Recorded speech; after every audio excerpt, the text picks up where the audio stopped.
오늘 나를 이기시려는 예수님, 요한계시록 6장 2절 말씀. 이에 내가 보니 흰 말이 있는데 그 탄 자가 활을 가졌고 면류관을 받고 나아가서 이기고 또 이기려고 하더라. 아멘. 요한계시록은 1장이 어떻게 되어 있냐면 예수 그리스도의 계시다 이렇게 되어 있어요. 그 말은 예수 그리스도가 풀어주는 말씀이다 라는 말이고요. 그렇게 풀어주는 계시가 있다는 것은 그 앞에가 어떻게 됐다는 얘기예요. 그 앞에가 덮여져 있었다는 얘기죠. 그죠? 그래서 요한계시록을 통해서 예수 그리스도의 계시로 풀어주겠다. 이렇게 예수님이 오셔서 풀어주시는 말씀, 이걸 이제 계시록 말씀이다. 이렇게 합니다. 요한계시록 2장, 3장은 7교회가 나와요. 7교회에 대해서. 거기에는 특별히 이기는 자에 대한 이야기, 그리고 성령의 교회들에게 하시는 말씀을 귀 있는 자들만 들을지어다. 이제 이렇게 말씀을 하고 있습니다. 그리고 4장, 5장에는 내생물 24장로 하늘 예배, 그러니까 하늘 예배를 드리는 거니까 영적인 예배죠. 영적인 이스라엘이 영적 예배를 드린다는 의미를 갖기 위해서 내생물 24장로 하늘 예배 이렇게 보면 됩니다. 그리고서 이제 6장부터 이제 9장까지가 일곱인 일곱 나팔에 대한 이야기인데, 이제 6장을 우리가 오늘 보면서 나를 이기시려는 예수님, 어떻게 이기시려고 하는가, 그런 걸 한번 우리가 봐야 되겠죠. 종말에 대한 이야기를 우리가 성경을 찾아서 보면 마태복음 24장, 그리고 누가복음 21장, 그리고 이제 요한계시록 6장 이렇게 보면 종말에 대한 이야기를 자세하게 알 수가 있어요. 특별히 이 종말에 대한 이야기는 자연을 심판하시는 종말에 대한 이야기가 나와 있습니다. 그 자연을 심판한다는 말은 누구를 심판한다는 거예요. 나를 심판한다는 것을 말합니다. 어떤 나를 심판하는 거예요? 어떤 나? 그러니까 새로워진 나예요? 옛날인 나예요? 옛날인 나예요. 그러니까 옛 창조된 나를 심판하시는 것을 이제 다른 말로 자연을 심판하는 것으로 이제 표현을 한 거죠. 그렇게 이제 성경이 이제 되어 있는데, 만약에 자연으로만 심판한다 그러면 이제 자연의 심판을 보면서 무섭죠. 뭐 무섭지 말라는 얘기가 아닙니다. 여러분에게 이 요한계시록을 설명해 주는 것은 여러분 이런 자연을 통해서 볼 때 무서워하지 마세요 하기 위해서 말하는 게 아니고, 무섭죠. 실제로 일어나는 일들에 대해서 표현해 주면서요. 결국에는 그 모든 게 뭐를 이제 설명해 주려고 한 거냐면, 이 자연, 그러니까 나라는 사람이 이제 창조된 옛 창조를 설명해 주는 거예요. 그걸 이제 무너뜨려야 된다는 것을 영적으로 설명해 주는 책이란 말이에요. 성경책이. 그러니까 자연이 망가진다, 무너진다. 그것을 이제 보게 되면 우리가 우리 자신의 어떤 심판, 그 종말을 우리가 기억해야 된다. 이런 얘기입니다. 지진이 나서 난리가 나니까 뭐가 이제 생각이 나요? 지진이 나서 막 집이 무너져요. 그러니까 어떻게 해요? 속수무책이죠. 그럴 때 이제 어떤 생각이 우리에게 났어요? 기초가 잘 돼야 된다. 그러니까 믿음에 대한 기초가 잘 되어 있어야 된다는 그런 이제 생각이 나야 되죠. 왜냐하면 자연의 지진이라는 자연의 심판을 보면서 우리가 우리 자신들을 이제 돌아보게 되는 거죠. 그죠? 성경을 통해서 우리 자신들을 돌아보는 거죠. 그러니까 다른 사람 심판, 다른 사람이 이제 종말을 맞이하는 다른 사람의 지진을 통해서 그 사람들에 대한 것이 뭐 하나님의 심판일 거야 라는 그런 말이 아니에요. 그렇게 말하면 안 돼요. 성경을 그런 식으로 보면은 잘못 보는 겁니다. 그러니까 이 자연의 모든 움직임, 모든 것들은 바로 나에 대한 이야기란 말이에요. 그러니까 나를 돌아보기 위한 책이니까 성경책을 보면서 그렇게 봐야지, 성경책을 보면서 이거 봐라, 뭐 성경에 있는 대로 누구는 심판받았다, 뭐 이런 식으로 얘기하면 잘못된 겁니다. 그건 큰일 나는 얘기예요. 그런 네가 심판을 받아야 되는 거야. 그런 네 입이 심판받아야 되는 거야. 그러니까 자기를 돌아보게 하려고 한 거죠. 그러니까 기초가 튼튼하지 못하면 그 집이 무너지더라. 마찬가지로 나도 믿음에 대한 기초를 튼튼히 해야 되겠구나. 이런 경각심을 가져야 되겠죠. 이런 자연의 종말 같은 것을 볼 때 우리는 이제 그런 마음을 가져야 된다 이 말입니다. 요한계시록 6장 이제 1절, 2절 말씀 우리가 좀 이제 자세히 보았는데 1절 말씀에 보니까 어린 양이 7인 중에 하나를 떼시는데 그때 내가 들으니 내 생물 중 하나가 우레소리같이 말하되 오라 하기로 2절 보니까 이렇게 되어 있어요. 이에 내가 보니 흰 말이 있는데 그 탄 자가 활을 가졌고 면류관을 받고 나가서 이기고 또 이기려고 하더라 이렇게 되어 있습니다. 이긴다는 말이 있는 거 보니까 전쟁이죠. 전쟁이라는 걸 보니까 뭔가 반대가 두 개가 나타난다는 얘기예요. 그죠? 두 개가. 그래서 어떤 반대가 나타났다는 것을 우리가 이제 생각을 하고 있어야 돼요. 성경은 빛과 어둠입니다. 기본적으로 전쟁은 성경 창세기 1장에 나타나는 어둠이 있었는데 첫 번째 빛을 창조했죠. 이게 전쟁이라는 거죠. 그러니까 빛과 어둠이 나타난 요 자체가 전쟁인 거예요. 그렇죠?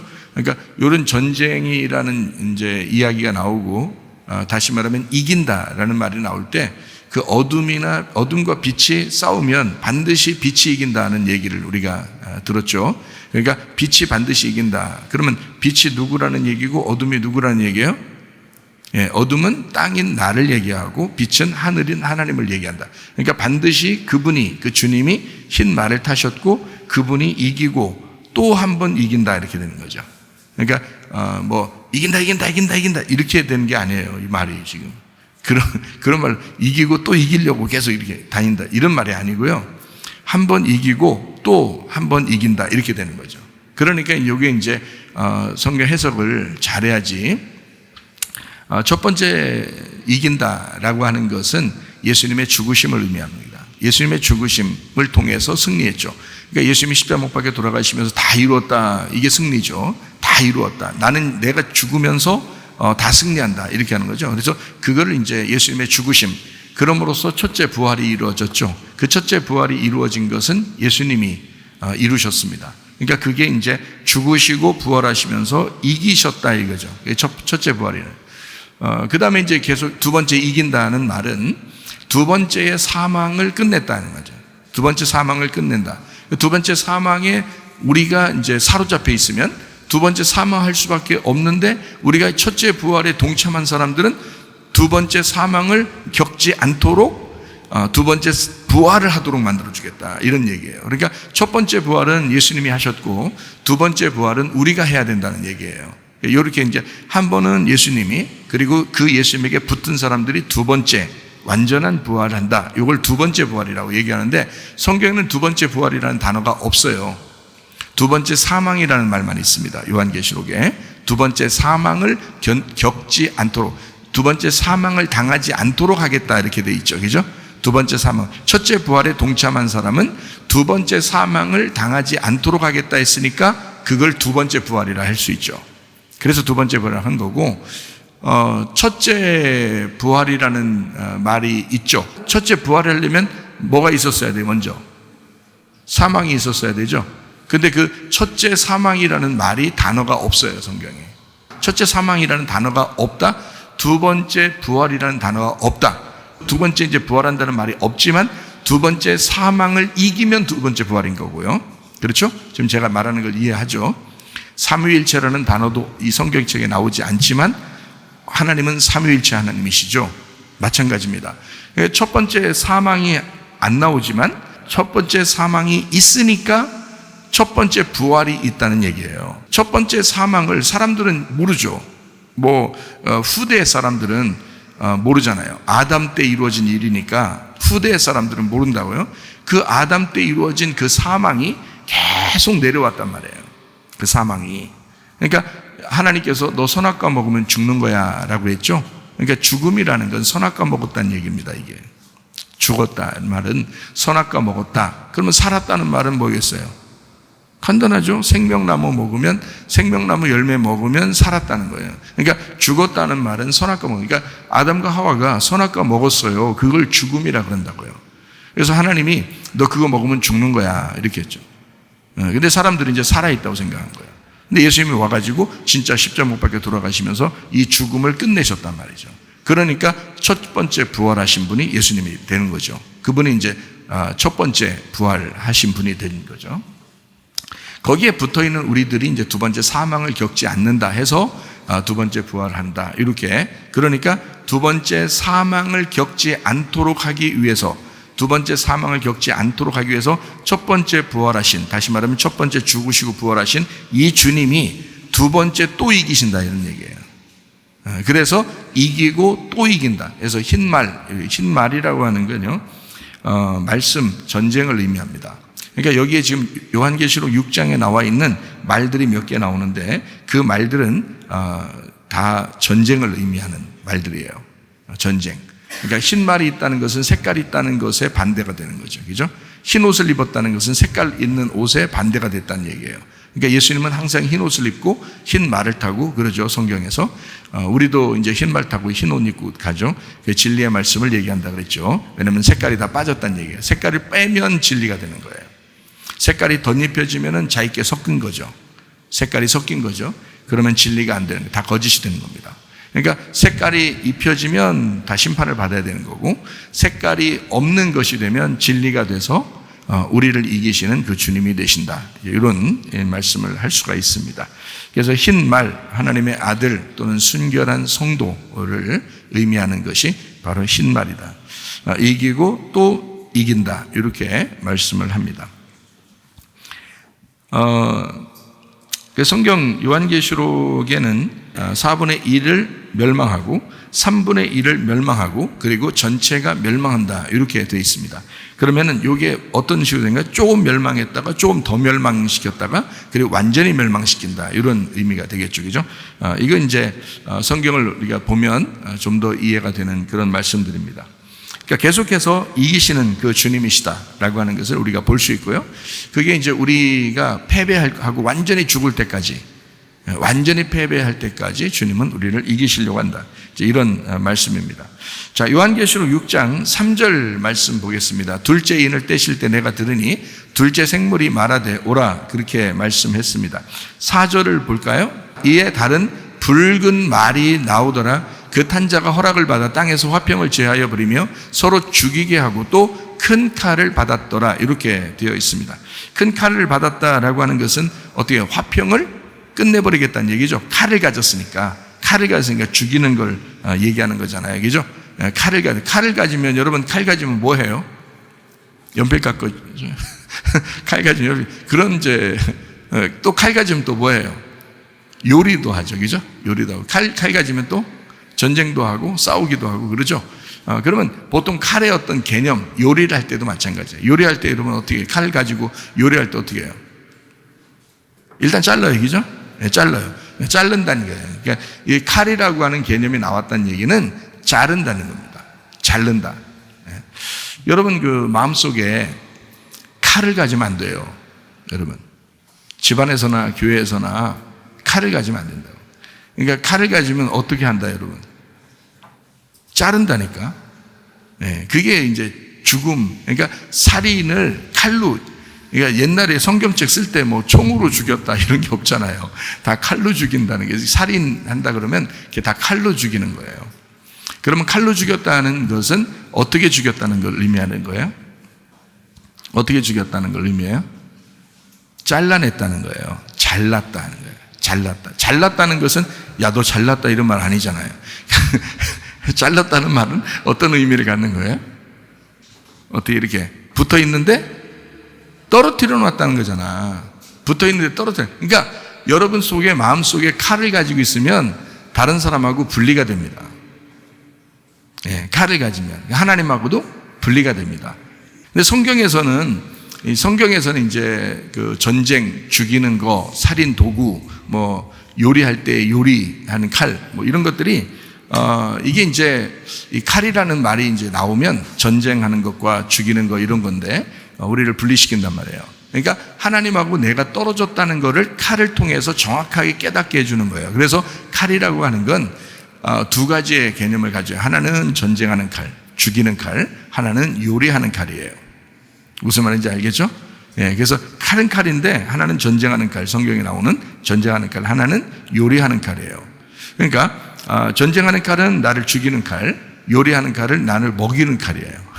나를 먹이는 칼, 날 살리는 칼. 그러니까 성경에 뱀이 2마리가 나오죠. 성경 뱀이 2마리 나오잖아. 어떤 뱀 나와요? 불뱀, 노뱀 이렇게 나오죠. 예, 불뱀은 뭐 하는 뱀?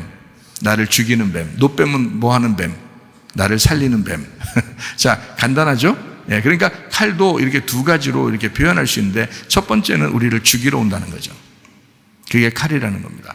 그러니까 재앙이라고 하는 것은 먼저 칼이 나타난다는 것입니다. 전쟁을 위해서 칼이 나타난다. 그것을 허락을 받는다. 그러니까 붉은 말이 여기 나오죠. 땅의 화평을 제하여 버리고. 그러니까 시어머니하고 며느리하고 둘이 어떻게 해요? 마태복음 10장에 보면 먼저 검을 하나님이 주셔가지고 어떻게 한다 했어요? 시어머니하고 며느리하고. 며느리 얻은 사람들 여기 좀 있네. 시어머니하고 며느리가 어떻게 돼요? 둘이 갈라냅니다. 그게 마태복음 10장이에요.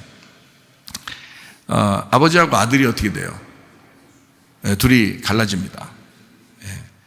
그리고 어머니하고 딸이요. 둘이 어떻게 돼요? 갈라지죠. 처음에 갈라져요. 갈라지고 결혼할 사람들로 말하면 남편과 아내가 어떻게 돼요? 먼저 이혼 이렇게 되죠. 이혼을 먼저 만들어요. 성경에서는.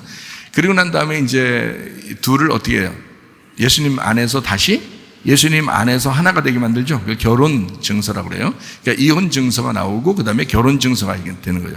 이혼 증서가 결혼 증서예요. 불뱀이 노뱀입니다. 같은 거예요, 그게. 예. 전쟁하는 칼이 요리하는 칼이 되는 거예요. 같은 말이에요, 그게. 여러분, 그 시어머니하고 며느리가 어때요, 관계가? 좋아요, 안 좋아요? 좋아요. 시어머니하고 며느리는 원래 같은 겁니다. 예. 어머니하고 딸은 어때요? 같은 거예요. 똑같은 거죠. 아버지하고 아들은요? 같은 거예요. 하나예요, 하나. 하나라고요. 근데 성경 마태복음 10장에는 어떻게 먼저 갈라놓기 위해서 왔다 이렇게 말하죠. 갈라놓기 위해서 왔다. 자기는 칼을 주러 왔다. 화평이 아니라 칼을 주러 왔다 해놓고 갈라놓는다고요. 그럼 갈라놓는다는 말은 어떻게 됐다는 말이에요? 땅에서의 아버지와 아들이 하나인데 시어머니하고 며느리가 같은 건데 어머니와 딸이 같은 건데 요거를 갈라내겠다는 겁니다. 자, 누구를 갖다가 만나라는 거예요? 먼저 예수님을 만나라는 거예요. 예수님이 너의 어머니고 너의 아버지고 너의 아들이고 너의 며느리고 너의 시어머니다. 예수님이. 그래서 그 예수님을 보면서 그를 보라는 거예요.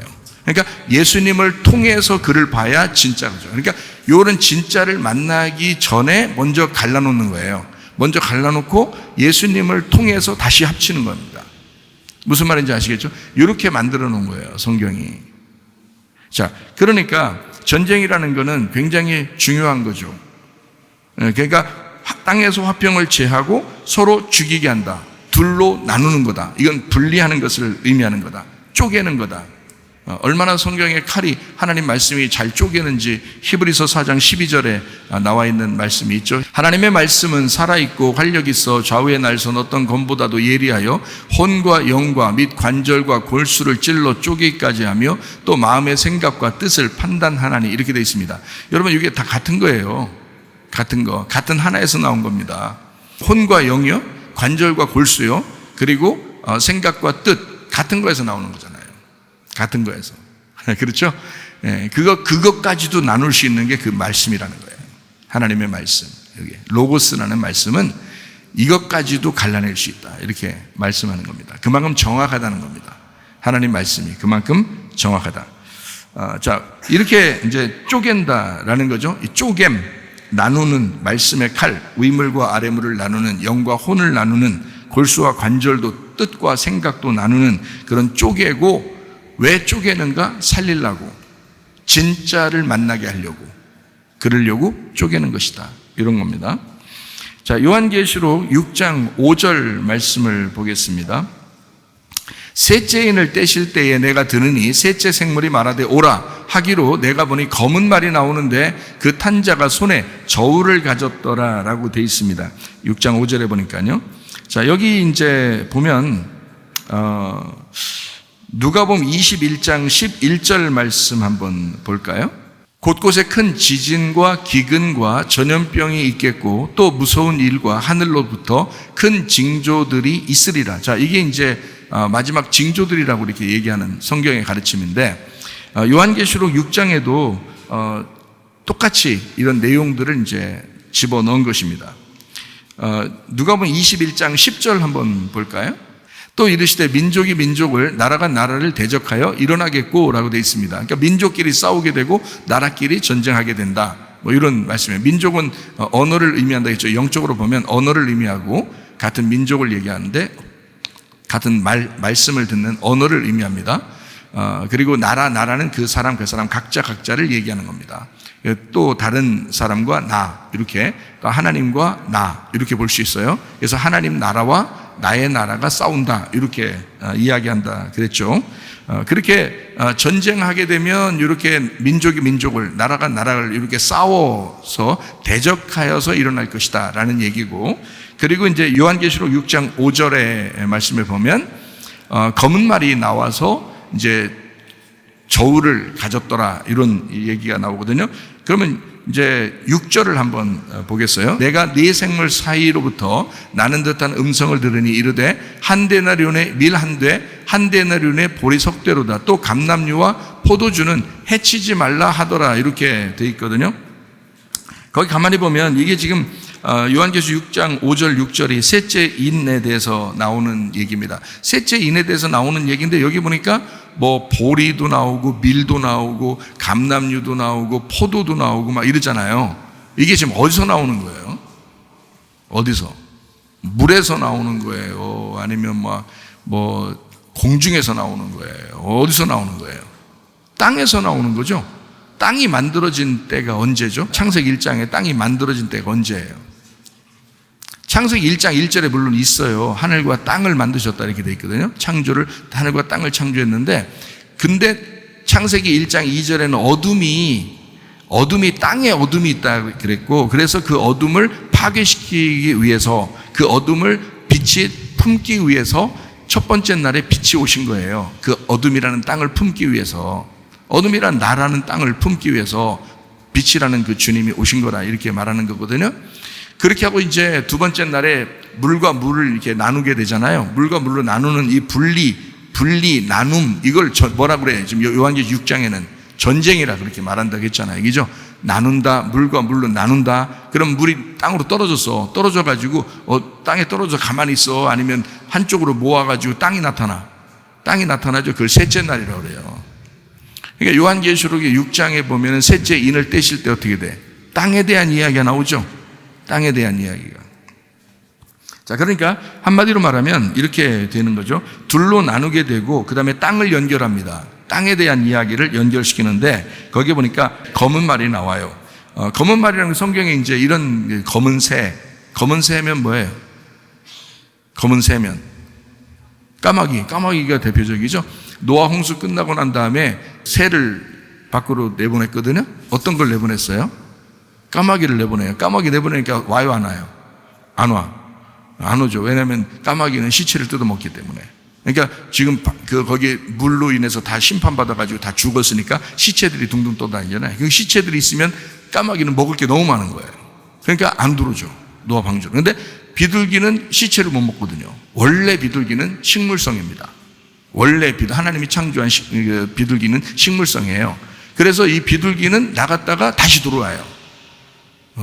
노아 할아버지 하면서 다시 돌아와요. 그래서 노아 할아버지가 다시 이제 품에 품고 이제 다시 있다가 나중에 이제 물이 다 이제 거치는 그때 이제 감람 잎사귀를 다 이제 비둘기가 물고 오졌다. 물고 와도 다른 잎사귀도 있었을 텐데, 감람 잎사귀가 그게 가장 높은 나무가 아니잖아요. 그런데 이 비둘기가 은혜스럽잖아. 그러니까 은혜스러운 이 비둘기가 성령을 상징하니까 딱 잎사귀 하나를 몰고 오는데 그게 바로 감람 잎사귀야. 그러니까 물고 와도 그냥 끼리끼리야. 그러니까 끼리끼리 노는 거야. 다 사람들도. 그러니까 이 비둘기도 은혜스러우니까 감람 잎사귀를 딱 물고 오잖아요. 그건 땅이 이제 물이 벗어졌다, 이런 얘기죠. 그죠? 그러니까 그렇게 땅에 있는 그것이 이제 드러났을 때 그 식물성을 이제 비둘기가 가져오게 되죠. 그때 나가서 이제 안 들어오는 거지. 이 까마귀는 시체들을 뜯어먹어요. 여러분이 시체를 뜯어먹는 사람이면 까마귀입니다. 여러분이요. 시체를 뜯어먹는 사람이면. 그 시체를 뜯어먹는 사람이 어떤 사람인지 알아요? 어떤 사람인지 알아요? 까마귀같이 그런 사람이 육체적인 사람입니다. 시체 뜯어먹는 사람.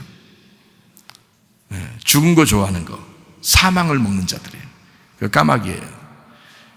비둘기 하나님의 성령을 받은 사람들은 어떻게 해요? 성령의 열매를 맺겠죠? 육체를 뜯어먹지 않아요. 영으로 살려고 자꾸 한단 말이에요. 자꾸 사랑하고 용서하고 이렇게 서로 우애하고 화해하고 이렇게 하려고 그러죠. 왜냐하면 성령이 들어왔으니까. 성령의 열매를 맺으려고 하니까. 무슨 말인지 아시겠죠? 자, 그래서 땅에 연결되는 이 검은 말이라고 하는 건 뭐 까마귀도 있고요, 검은 새도 있고요, 뭐 이렇게 얘기하는 거 있죠. 이렇게 까마귀, 검은 새 뭐 이런 게 있다, 검은 말이 있다 이렇게 말하는 건 알맹이를 얘기하겠어요? 껍질을 얘기하려고 하겠어요? 껍질을 얘기하려고 하는 거예요. 왜 그럴까요? 왜 껍질을 얘기하는 걸까? 율법이니까 그런 거예요. 그러니까 율법은 심판을 가져오잖아요. 율법을 가지고 있으면 심판을 가져온다고. 복음을 가지고 있으면 생명을 가져와요. 그러니까 복음은 생명을 가져오고 율법은 심판을 가져온다고요. 그러니까 검은 말이라고 하는 것은 지금 심판을 위해서 온 거예요. 그래서 6장 5절에 이 기근이 나타났다라고 하는 이런 말들은 지진과 기근과 전염병과 같은 종말에 일어나는 땅에 연결된 심판을 의미합니다. 여기 이제 만약에 그 껍질이 있고 그다음에 알맹이가 있다면 지금 여기에 6장 6절에 보니까 뭐라고 되어 있어요? 밀이 나오고 보리가 나오고 이러잖아요.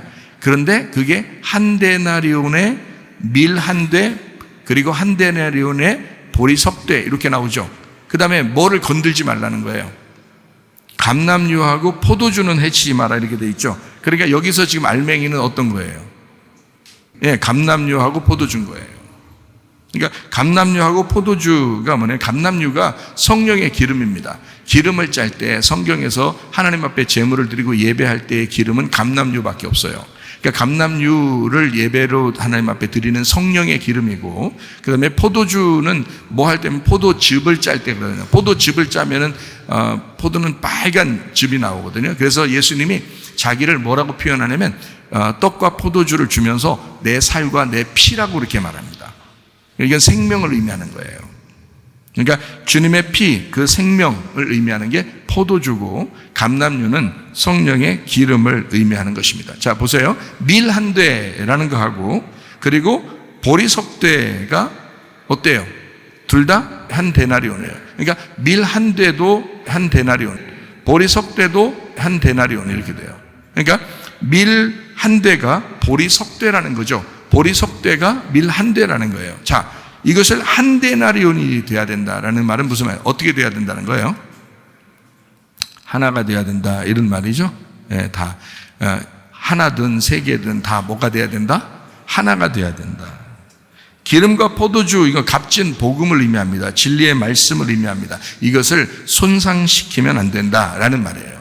자, 누가복음 10장 34절 말씀 한번 보겠어요. 가까이 가서 기름과 포도주를 그 상처에 붓고 싸매고 자기 짐승에 태워 주막으로 데리고 가서 돌보아 주니라 라고 되어 있습니다. 자, 감람류하고 포도주를 예수님께서 그 강도 만난 자를 치료하실 때 그렇게 하신 장면이거든요. 이게 바로 새로운 질서입니다. 새로운 하늘, 새로운 땅, 새 창조, 새 사람, 복음의 진리, 그 은혜, 몸 성전으로 구원자가 되시는 예수님, 그 생명나무가 되신다. 이게 기름과 포도주, 감람류와 포도주를 말합니다. 그러면 이제 반대로 요한계시록 6장 6절에 나오는 밀과 보리는 뭘 의미할까요? 밀과 보리는 땅에 있는 거잖아요. 그죠? 땅에 있는 거, 땅의 양식인데 이게 옛 질서를 말합니다. 옛 하늘을 말하고요. 그러니까 한쪽을 보호하고 한쪽을 갖다가 부시려고 하는 거예요. 그러니까 한쪽은 무조건 너희가 하나든 셋이든 이건 하나가 돼야 돼 라는 말을 하면서 이쪽 한쪽은 껍질이고 한쪽은 알맹이인데 이런 말이에요. 그러니까 감람류와 포도주는 요 알맹이야. 이쪽은 껍질이야. 그래서 밀과 보리는 옛 질서, 옛 하늘, 옛 땅, 옛 창조, 옛 사람, 율법, 돌성전, 모세, 선악과 이런 걸 의미합니다. 자, 무슨 말인지 아시겠죠? 자, 이렇게 나눈 장면이 요한계시록 6장 6절의 말씀입니다. 자, 감람류는 모든 제사 제물에 필요한 기름을 바르고 금을 입힐 때 필요한 것이 이제 감람류예요. 그리고 포도주는 약속의 땅 가나안에서 안식이 성취됐을 때 그 기쁨의 신랑을 만나서 먹는 음료를 포도주라고 그렇게 말합니다. 그래서 천국 음료, 천국의 혼인잔치에 신랑과 함께 마시는 것을 포도주라고 그래요. 그래서 중동 지역에는 결혼할 때 포도주를 마십니다. 신랑이 이제 신부에게 포도주를 마시게 해요. 그게 이제 결혼이거든요. 그러니까 이게 포도주라는 건 굉장히 중요하죠. 약속의 가나안 땅에서 하나님이 우리에게 주시는 그 안식이 성취됐을 때만 기쁨의 찬양을 하고 기쁨의 결혼식을 할 수 있는 그 잔치가 포도주예요. 참 놀랍죠? 자, 요한계시록 6장 8절 말씀입니다. 내가 보면 청황색 말이 나오는데 그 탄 자의 이름은 사망이니 음부가 그 뒤를 따르더라. 그들이 땅 4분의 1의 권세를 얻어 검과 흉년과 사망과 땅의 짐승들로서 죽이더라. 자, 거기 전쟁, 흉년 뭐 이런 얘기들이 막 나오거든요. 누가복음 21장 11절 말씀도 한번 보죠. 곳곳에 큰 지진과 기근과 전염병이 있겠고 또 무서운 일, 하늘로부터 큰 징조들이 있을 것이다. 전염병, 사망의 확산 뭐 이런 거죠. 그러니까 지역적인 종말일 수 있는데 이것이 지금 어느 지역에는 지금 지진이 나가지고 많은 사람이 죽었어요. 아마 지금 옛날에 그 지진이 크게 일어난 때가 있었는데 인도네시아에 큰 지진이 일어나요. 몇십만 명이 죽었거든요. 일본에도 큰 지진이 났었어요. 그래서 어마어마한 사람들이 죽었는데 이번에도 튀르키예하고 시리아가 지금 한 4만 명 가까이 지금 죽었다는 발표가 났고 지금 땅속에 있는 사람이 뭐 한 20만 명 된다니까 굉장히 큰 지진인 거예요. 그러니까 이렇게 큰 지진들이 지금 이렇게 지역적인 종말로 이루어질 수는 있습니다. 그러나 이런 지진들을 통해 볼 때는 바로 뭘 깨달으라고요? 기초가 내가 지금 튼튼한가? 지금 내가 반석 위에 세운 집인가? 믿음이 튼튼한 내 집인가? 라고 생각을 해야 된다. 이러는 거죠. 여러분 자신들이 준비돼야 된다. 뭐 이런 얘기를 하는 것입니다. 예레미야 42장 16, 17절이요. 너희가 두려워하는 칼이 애굽 땅으로 따라가서 너희에게 미칠 것이요 너희가 두려워하는 기근이 애굽으로 급히 따라가서 너희에게 임하리니 너희가 거기서 죽을 것이라. 무릇 애굽으로 들어가서 거기에 머물러 살기로 고집하는 모든 사람은 이와 같이 되리니 곧 칼과 기근과 전염병에 죽을 것인즉 내가 그들에게 내리는 재난을 벗어나서 남을 자 없으리라. 자, 이게 신약에 지금 마지막 재앙을 위해서 나오는 말인 줄 알고 여러분이 착각하지 않도록 하기 위해서 성경 구약 성경에도 이렇게 이미 이 말들이 굉장히 많이 나와 있다라고 하는 것을 우리는 기억했으면 좋겠다. 그리고 또 칼이 쫓아가서 사람을 죽인다. 이제 이런 말들이 참 많아요. 여기서 말하는 이 칼이요, 헤레브입니다. 헤레브라는 이 칼 단어가요, 어떤 단어냐면 가뭄이라는 단어예요. 칼, 검이라는 단어지만 가뭄이라는 단어가 돼요. 그러니까 칼은 두 가지 용도로 쓴다겠죠. 하나는 전쟁하는 거, 사람을 죽이는 거, 하나는 요리하는 그런 칼이 된다 그랬죠. 하라부에서 왔는데 이게 진멸하다, 파괴하다, 죽이다, 살해하다. 그래서 칼이 쫓아온다 그러면 이제 죽음을 의미합니다. 칼이 쫓아오면. 기근이라는 게 라하브입니다. 이게 배고픔, 부족, 결핍, 굶주림, 라헤브에서 왔는데 이게 쓰린, 줄인, 굶주리다, 갈망하다라는 말이거든요. 칼이 쫓아오면 기근이 따라옵니다. 다시 말하면 부족함이 생긴다는 거죠. 배고픔이 생긴다는 거예요. 그러니까 심령이, 마음이 가난해라고 그랬지, 그래야 천국 준다 그랬지, 말씀이 가난하면 안 되잖아. 근데 양식이 없는 거야. 먹을 양식이 없는 거야. 자기에게 들어오는 말씀이 없는 거야. 이게 벌써 가뭄이 들은 겁니다. 기근이 따라온 거예요. 그 말은 먼저 뭐가 왔었기 때문에 그래요? 칼이 쫓아왔었기 때문에 그렇습니다. 여러분의 심령 상태가 이런 상태면 먼저 칼이 들어와서 여러분을 칠 겁니다. 그 다음에 여러분에게는 매일의 양식이 사라지기 시작해요. 그래서 배고픕니다. 영적으로 아무리 말씀을 들어도 그게 자기 말씀 같지가 않은 거예요. 희한하게 이 말씀대로 살고 싶지도 않고 그렇게 되지도 않아요. 희한하죠. 그게 이제 칼이 왔고 그 다음에 기근이 찾아와서 그렇다라는 말이고요. 그 다음에 전염병입니다. 이 전염병이 데베르입니다. 이 데베르라는 말이요, 부순다라는 말입니다. 다바르에서 왔어요. 이게 말씀이에요. 다바르 말씀. 정돈하다, 정복하다, 선언하다, 파괴하다, 명령하다. 이게 다바르입니다. 그러니까 요한계시록 6장 8절에 말하는 이 청황색 말이 오게 되면요, 청황색 말이 오면 뭐가, 그 탄자의 이름이 뭐가 되는 거예요? 청황색 말이 딱 찾아오면 사망입니다. 사망. 죽이겠다라는 말입니다. 죽이겠다. 자, 요한계시록 6장 9절 말씀입니다. 다섯째 인을 떼실 때 내가 보니 하나님의 말씀과 그들이 가진 증거로 말미암아 죽임을 당한 영혼들이 제단 아래에 있어 라고 되어 있죠. 그래서 죽었다라는 말이 나오죠. 그죠? 죽었다. 죽는다. 죽임당한 자들의 영혼들이 있다. 요한계시록 6장 10절 말씀입니다. 큰 소리로 불러 이르되 거룩하고 참되신 대주제여 땅에 거하는 자들을 심판하여 우리 피를 갚아주지 아니하시기를 어느 때까지 하시려 하나이까 하니, 그렇게 되어 있습니다. 피를 갚아주소서라는 말이에요. 피를 갚아주소서. 요한계시록 8장 4절 한번 볼까요? 향연이 성도의 기도와 함께 천사의 손으로부터 하나님 앞으로 올라가는지라. 자, 이들은 지금 뭐 한 거예요? 기도한 거예요. 예배 드린 거예요. 그렇죠? 지금 여기서.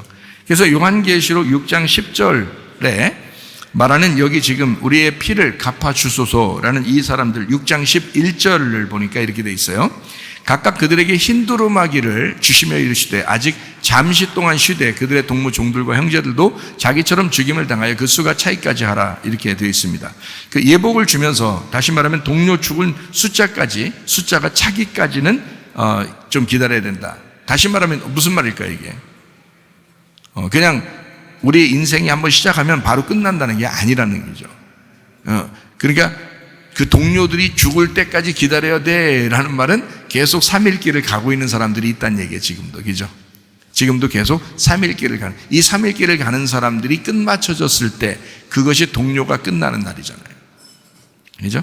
계속 애굽 광야, 여리고, 가나안 통과할 때까지라는 말이에요. 자, 그것을 이제 개인적으로 볼 때는 어때요? 내 자신이 내가 가나안 본토까지 가서 예수님이라고 하는 분을 내가 차지할 때까지라는 말이죠. 그때까지 우리는 계속 지금 전진해 나가고 있는 거잖아요. 네, 그렇게 가고 있는 것을 의미하는 겁니다. 6장 11절, 동무 종들과 형제들도 자기처럼 죽임을 당하여 라고 돼 있으니까 이것은 죽임당한 사람들이 있어야 된다, 이런 얘기인데요. 6장 9절 말씀에 한번 보면 이 다섯째 인을 떼실 때에 하나님의 말씀과 그들이 가진 증거로 말미암아 죽임당한 영혼들이 제단 아래 있다, 이렇게 돼 있잖아요. 그리고 11절에 죽임당한 사람들이 있다, 그 수가 차기까지 해야 된다라는 그런 얘기를 써놨어요. 그러니까 언제까지냐면 이런 거죠. 자, 애굽, 광야, 가나안 이렇게 있는 것처럼 3일길인데 성소로 말하면 뜰, 성소, 지성소 이렇게 되죠. 그러면 뜰, 성소, 지성소 그러면 어디가 완성이에요? 지성소가 완성이죠. 그럼 지성소는 뭐로 되면 우리가 사르크스에서 소마가 되고 소마가 푸시케가 되고 푸시케가 푸뉴마가 돼야 되거든요.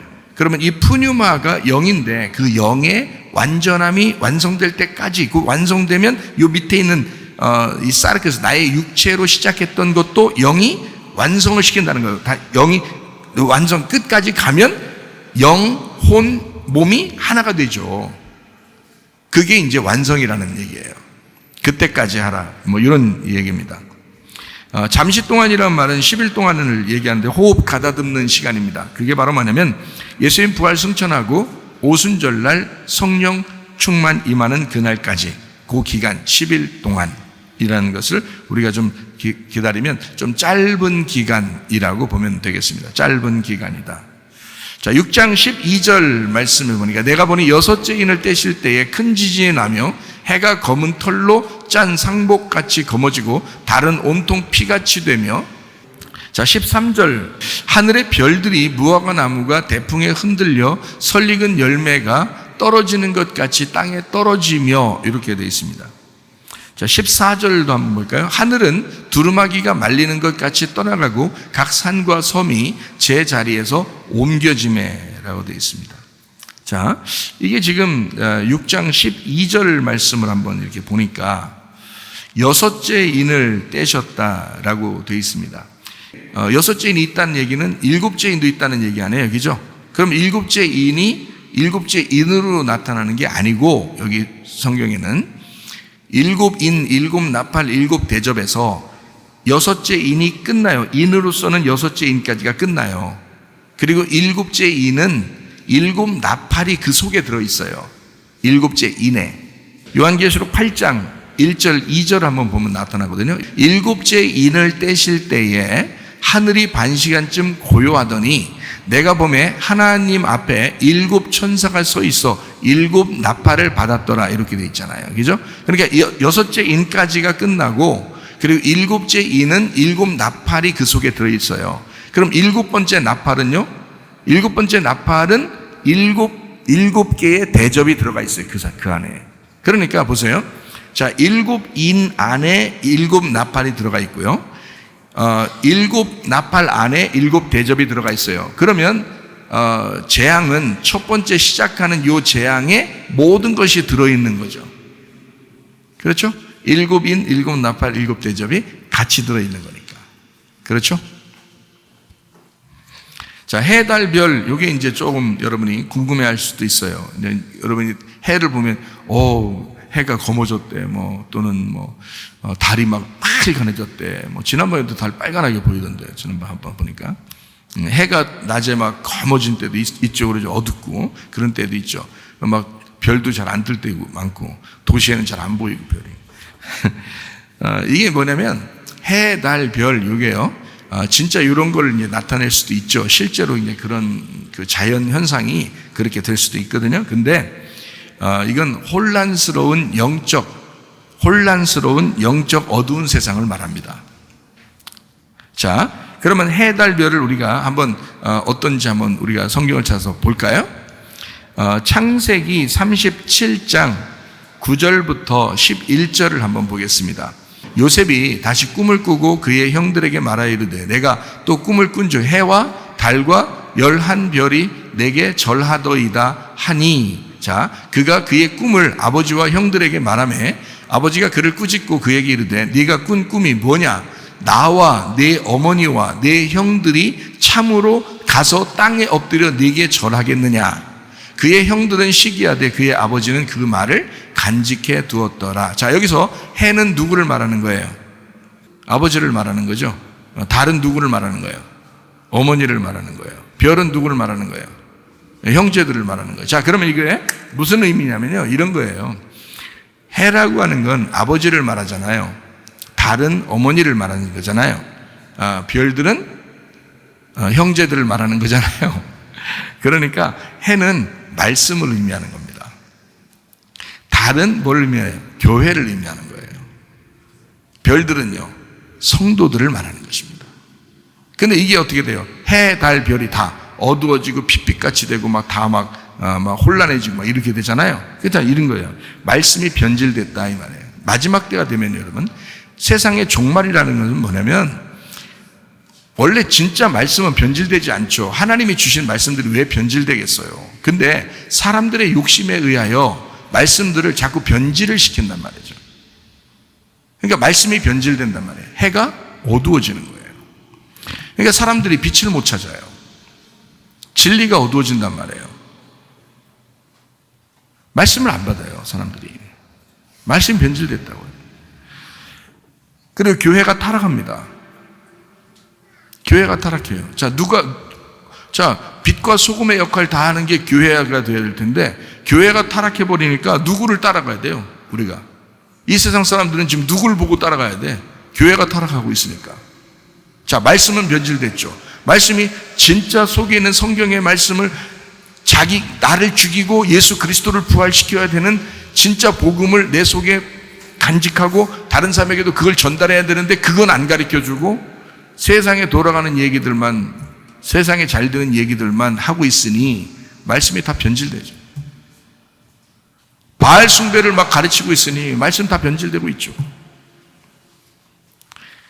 그러니까 진짜 말씀이 아니잖아요. 그건 다 가짜 말씀이잖아요. 어두워졌잖아요. 어떤 빛을 보고 따라가야 돼요? 교회가 타락하고 있으니 교회 어디를 세상 사람들은 어디를 쳐다보고 따라가야 되는 거예요. 교회가 타락하고 있으니 교회 다니는 사람들도 막 그냥 서로 싸우고, 교회 다니는 사람들도 미워하고, 교회 다니는 사람들도 막 욕심을 내고, 그러니 누가 이 세상에서 누굴 따라가야 돼?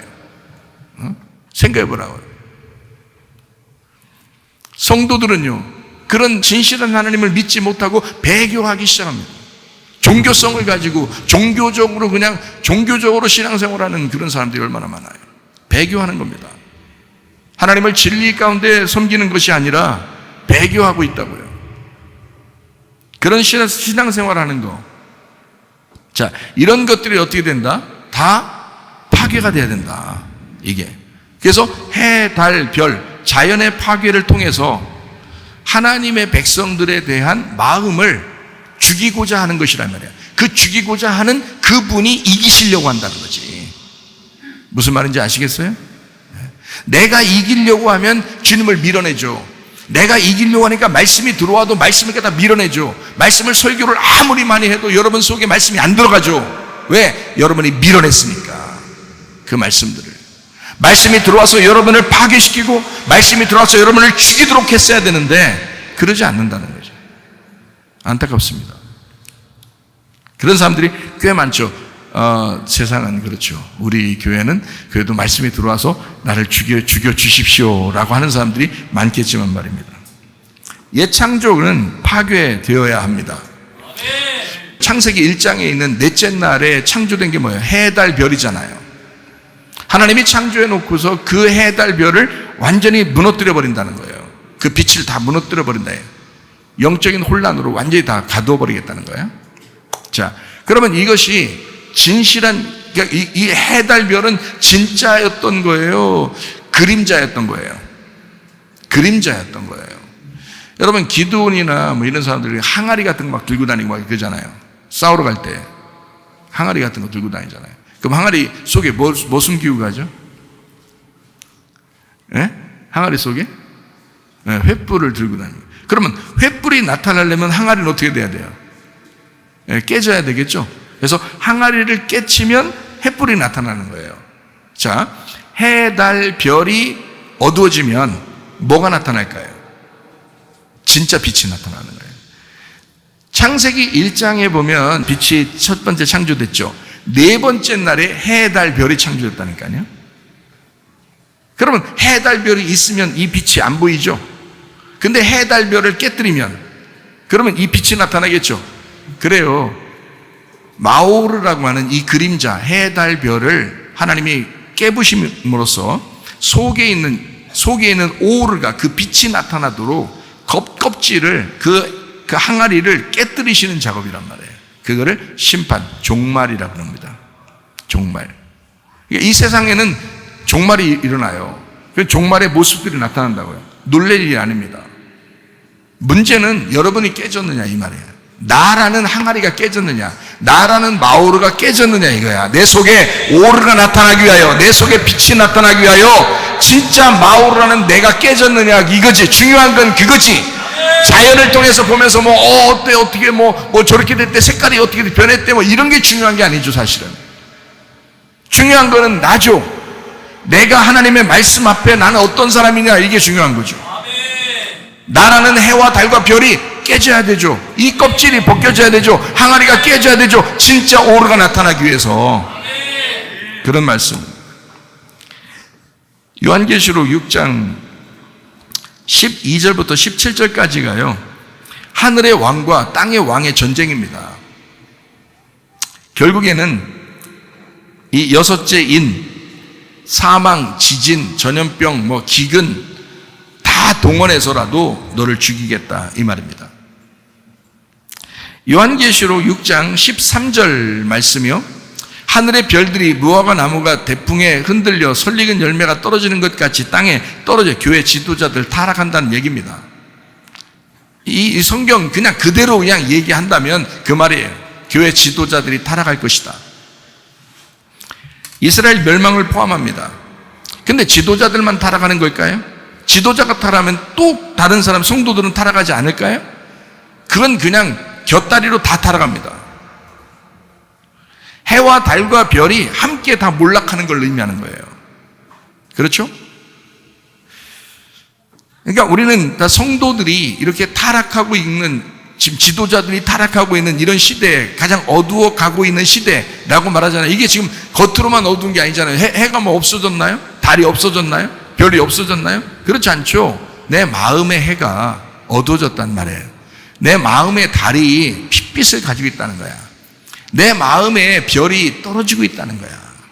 타락하고 있다는 거야. 여러분의 마음을 제대로 잡으시기를 바랍니다. 부여잡으시라 이 말이야. 마지막 종말이 올 때 여러분 부여잡으셔야 돼. 신부로서 준비돼야 됩니다. 자, 요한계시록 6장 14절 말씀이요. 하늘은 두루마리가 말리는 것 같이 떠나가고 각 산과 섬이 제자리에서 옮겼다, 이렇게 되어 있습니다. 자, 이 말은 어떤 의미냐면요, 베드로후서 3장 10절을 보면 알 수 있습니다. 그러나 주의 날이 도둑같이 오리니 그 날에는 하늘이 큰 소리로 떠나가고 물질이 뜨거운 불에 풀어지고 땅과 그 중에 있는 모든 일이 드러나리로다. 자, 여기 지금 보니까 어때요? 똑같죠? 지금 요한계시록 6장 14절의 말씀하고 베드로후서 3장 10절의 말씀하고 같은 말씀이죠. 그렇죠? 이 같은 말씀은 같이 해석을 해야 되겠죠? 그래요. 그래서 나의 초등학문, 나의 지식 없음이 사라져야 된다는 의미입니다.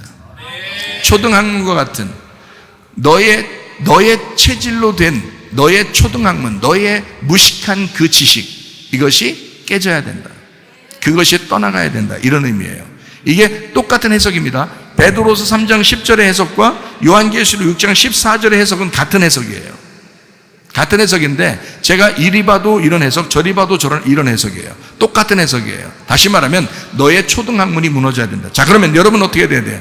머물러 있어야 돼요? 계속 전진해 성장해야 되겠어요? 믿음이 성장해 나가야 되는 것입니다. 초등학문에 머물러 있으면 안 됩니다. 계속 배우고 익히고 해서 점점 더 성장해 나가야 된다 이 말이에요. 믿음이 여러분이 교회 다니고 오랫동안 교회 다니면 다닐수록 왜 초등학문으로 다시 돌아가느냐, 이게 안 된다. 이게 계속 성장하고 있었어야 된다는 거예요. 이전 것은 지나갔으니 보라 새 것이 되었도다. 또 이전 것은 지나갔으니 보라 새 것이 되었도다. 또 어제 것은 지나갔으니 보라 내일이 오도다. 이렇게 계속 새로운 것이 우리에게 와야 된다는 말이죠. 모든 옛 창조는 다 무너져야 합니다. 요한계시록 6장 15절 16절요.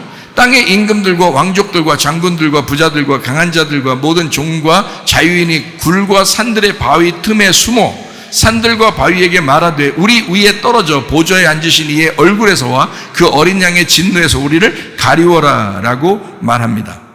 모든 옛 창조예요. 내가 살아가고 있는 모든 옛 창조, 이것들은 다 무너져야 된다. 그리고 나를 숨겨라. 굴과 산들의 바위 틈에 숨어 자기의 견고한 성, 자기의 사상, 자기의 지식, 거기에 숨어서 자기를 그래도 살려달라, 자기를 그래도 살아가도록 하게 해달라 라고 하는 그런 자기의 지식들, 그러나 그런 권력들은 반드시 이동될 것입니다. 반드시 그 지식 때문에 고통이 오게 될 것입니다. 이게 종말이니까, 그게 심판이니까. 교회 모임 인도자들 그리고 교인들 막 아우성입니다. 누가복음 23장 30절입니다. 자, 그때 사람이 산들을 대하여 우리 위에 무너지라 하며 작은 산들을 대하여 우리를 덮으라 하리라. 자, 똑같은 말이죠. 똑같은 말이잖아요. 요한계시록 6장 16절의 말씀과 누가복음 23장 30절의 말씀은 같은 말씀이에요. 그렇죠? 그러면 같이 해석을 해야 되겠죠?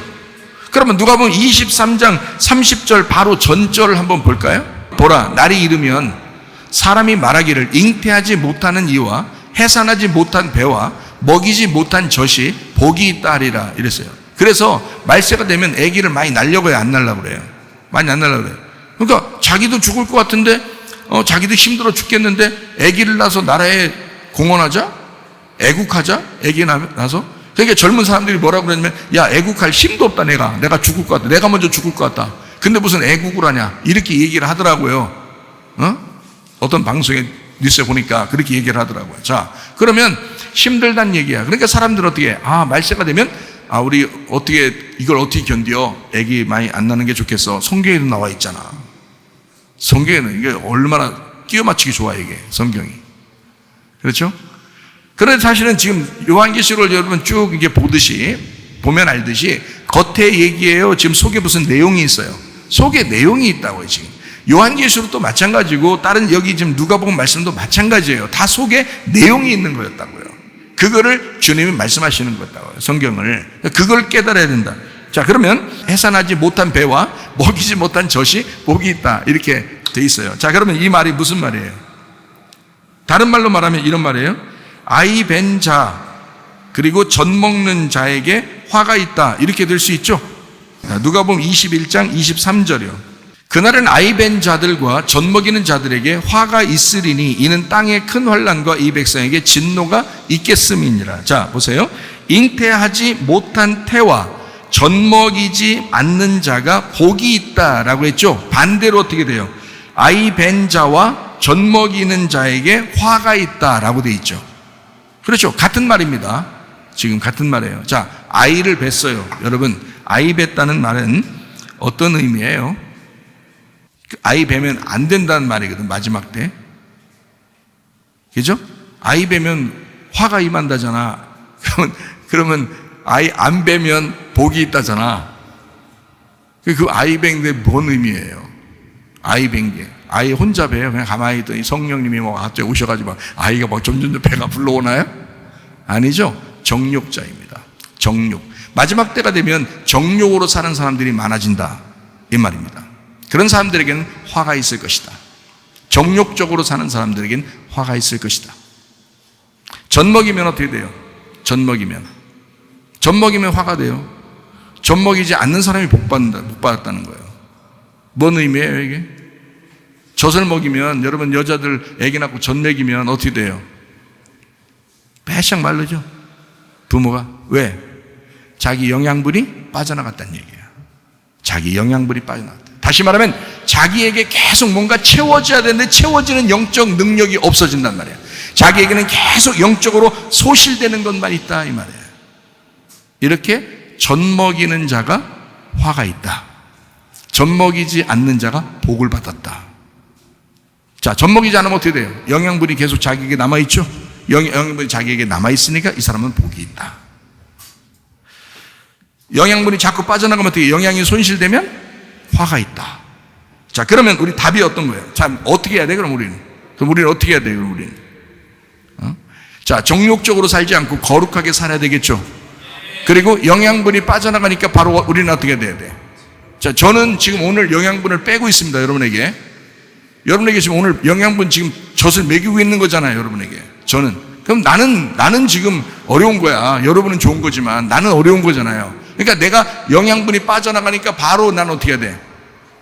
바로 채워야 되겠죠, 나를. 내가 빼기만 하고 채우질 않으면 나는 화를 받는 거야. 무슨 말인지 알겠어요? 다시 영양분을 채워내야죠. 그러니까 다시 말하면 기름 등불을 계속 준비해야 되겠죠. 기름을 계속 준비해야 되겠죠, 내 속에. 그죠? 매일의 양식을 매일마다 나에게 준비시켜야 되겠죠. 매일의 양식을 계속 먹어야 된다. 왜? 영양분이 빠져나가니까. 영양분이 빠져나가니까 계속 영양분을 채우는, 이게 답이에요. 영양분을 계속 채우셔야 합니다. 기름 등불 계속 채우셔야 합니다. 네. 그리고 여러분 자신들이 스스로 거룩한 인생들을 사셔야 합니다. 요한계시록 6장 17절 말씀. 자, 그들의 진노의 큰 날이 이르렀으니 누가 능히 서리요 하더라. 자, 천재지변, 영적 혼란입니다. 누가복음 21장 11절 말씀입니다. 곳곳에 큰 지진과 기근과 전염병이 있겠고 또 무서운 일과 하늘로부터 큰 징조들이 있으리라. 자, 겉으로도 임할 것이고 여러분 속으로도 임할 것이다. 누가 능히 서리요? 자, 새로 된 사람들, 새로 만들려고 옛 것을 갖다가 파괴시키는데 누가 감히 설 수 있겠느냐 이거예요. 하나님이 파괴시키려고 하는데 이 자연도 여러분의 마음도 하나님의 말씀으로 계속 파괴시키려고 하는데 누가 감히 설 것이냐, 그 말씀 앞에. 이 말입니다. 자, 어떤 사람들이 설 수 있을까? 에스겔 33장 15절 16절입니다. 저당물을 도로 주며 강탈한 물건을 돌려보내고 생명의 율례를 지켜 행하여 죄악을 범하지 아니하면 그가 반드시 살고 죽지 아니할지라.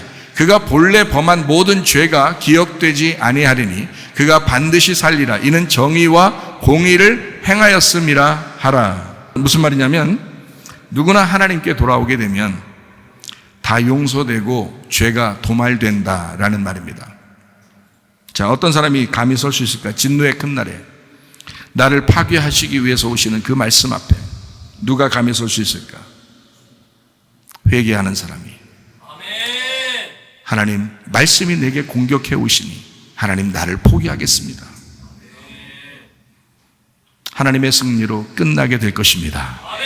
기도하겠습니다. 우리 한 목소리 기도할 때 우리 하나님, 내가 파괴되고 오직 예수 그리스도가 승리하게 하옵소서. 나를 이기시려고 하시는 그 주님, 주님의 승리로 끝이 나게 하옵소서.